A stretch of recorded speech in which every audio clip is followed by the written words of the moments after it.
March 19th, 1982. A tour bus is parked outside a small mansion in Leesburg, Florida.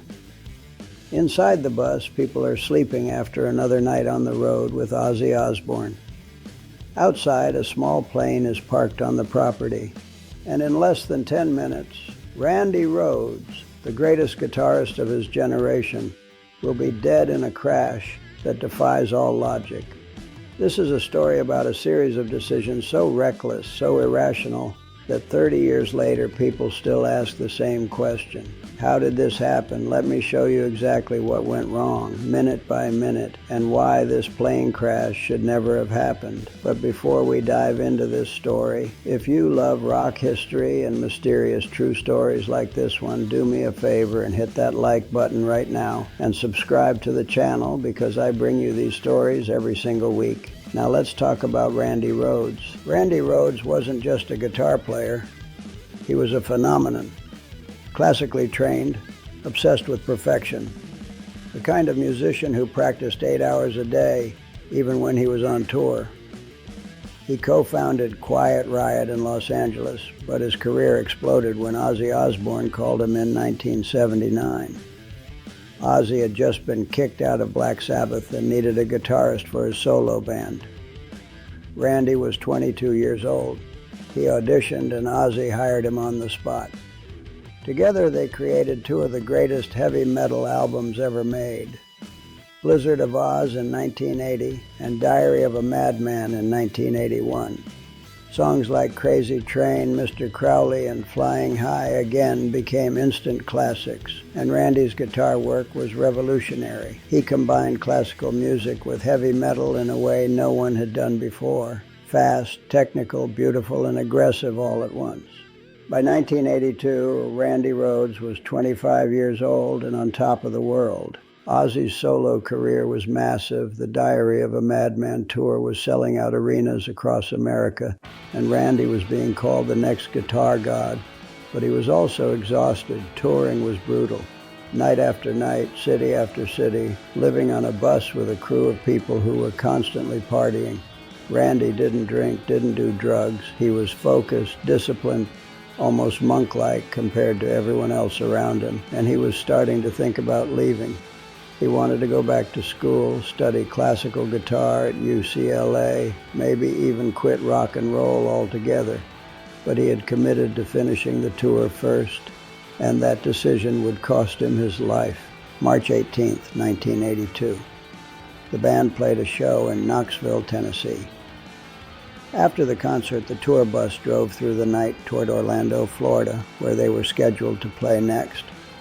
But the bus needed some mechanical work, so the driver, Andrew Aycock, suggested they stop at a small mansion in Leesburg, Florida. The mansion belonged to Jerry Calhoun, the bus company owner, and it had a private airstrip on the property. Andrew Aycock wasn't just a bus driver, he was also a pilot, and he had a small Beechcraft Bonanza plane parked at the mansion. The plan was simple. Stop at the mansion, fix the bus, let everyone rest for a few hours, then continue to Orlando. The bus arrived at the mansion around 5 in the morning. Most of the crew went inside to sleep. Randy stayed on the bus. He was tired and he wanted to practice guitar. But Rachel Youngblood, Ozzy's hairdresser and makeup artist, convinced him to come inside and get some sleep. Rachel was one of Randy's closest friends on the tour. She was kind, warm, almost like a mother figure to him. Randy trusted her completely. They went inside the mansion together, and that's where things started to go wrong. Andrew Aycock, the bus driver and pilot, had been awake for days. He was high on cocaine.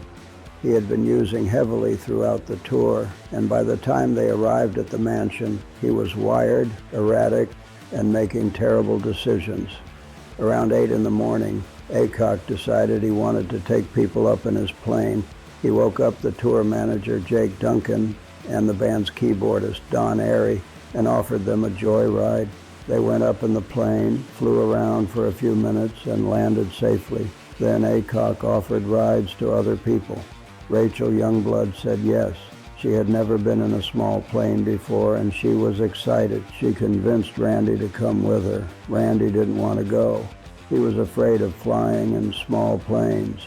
He had told friends before that he didn't trust them, but Rachel insisted, and Randy, being the kind person he was, agreed to go with her so she wouldn't be alone.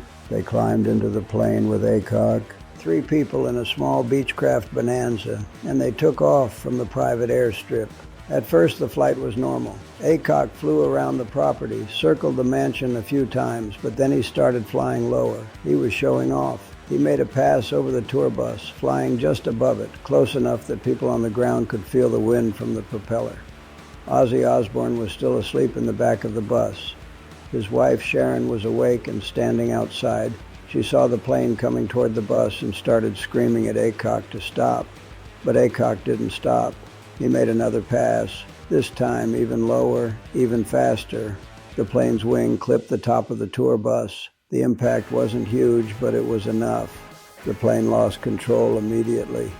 It veered to the right, nosediving toward the mansion. Aycock tried to pull up, but it was too late. The plane crashed into the side of the mansion, exploding on impact. The explosion was massive. The mansion caught fire instantly. Randy Rhoads, Rachel Youngblood, and Andrew Aycock were killed instantly. There were no survivors.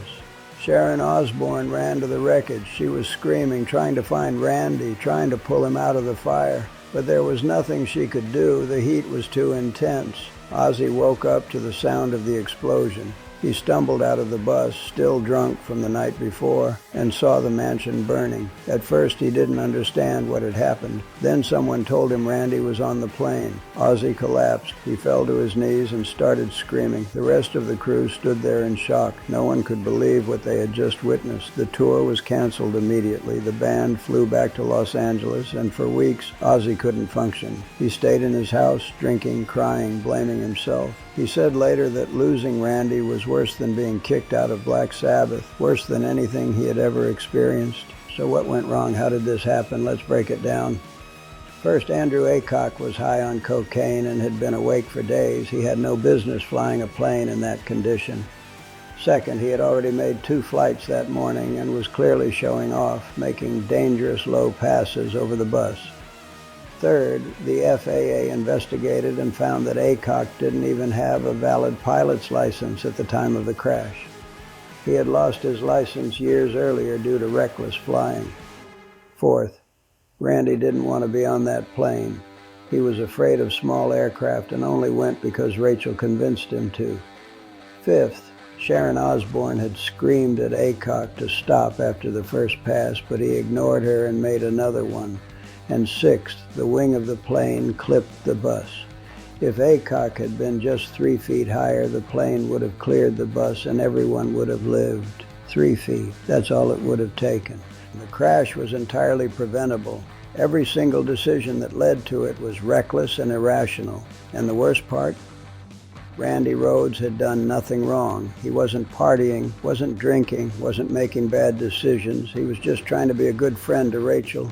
And it cost him his life at 25 years old. The guitar world was devastated. Eddie Van Halen cried when he heard the news. Ozzy said he would never fully recover. And fans around the world mourned the loss of one of the greatest guitarists who ever lived. Randy Rhoads died on March 19, 1982, in a plane crash that should never have happened. His legacy lives on through his music, through the countless guitarists he inspired, and through the memory of a man who was as kind and humble as he was talented. But the tragedy of his death is that it was completely, utterly, senselessly avoidable.